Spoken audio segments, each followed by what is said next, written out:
welcome back to the channel. So what we're dealing with today, we got a 2020 Chevy Colorado. We got a CL on it.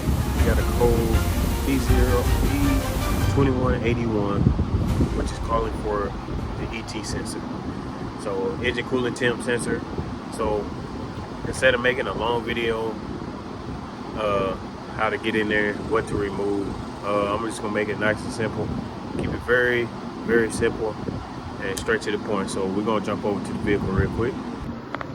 As you can see, I already have thermostat on, coolant temperature sensor on. So pretty much I removed lower radiator hose and used a 15 wrench to get up in there to remove the sensor. So we got the parts already, and we're gonna go ahead and go back together with this, and so stay tuned. All right guys, so if you're tackling this job at home or on your own, let's make it real nice and simple. So for one, you need to remove your radiator hose that goes to your thermostat right here. You got 2 10 bolts on the top, so get you an extension and a 10 and crack those loose. And then for this is a 15. You're gonna use a 15-inch wrench to get this in here, open hand or closed. You can use a ratchet wrench if you need to.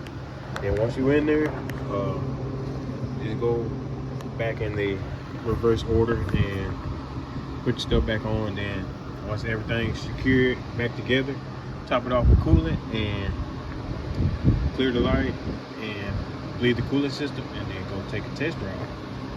So what we're gonna do right now, I'm gonna go ahead and get these parts back and install on the vehicle, and I have them right here.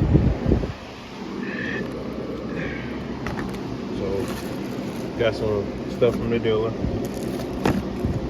So here's the part numbers right there for the sensor, and this is the dealer thermostat. So we're gonna put this back on together, and like I said, I didn't want to make a long video. I want to get straight to the point. I know y'all don't like a lot of long extended videos, so let's just jump back into this and get this back together. All right guys, stick with me. Make sure y'all subscribe, like the video, and support the channel. All right guys, so we got everything back together, car started. Right now we're bleeding the coolant system on the vehicle, so you want to make sure you don't have any coolant leaks. That way when you get to driving or anything, it don't run hot on you. So I'll just flip the camera right quick and let y'all see the finished product. All right, so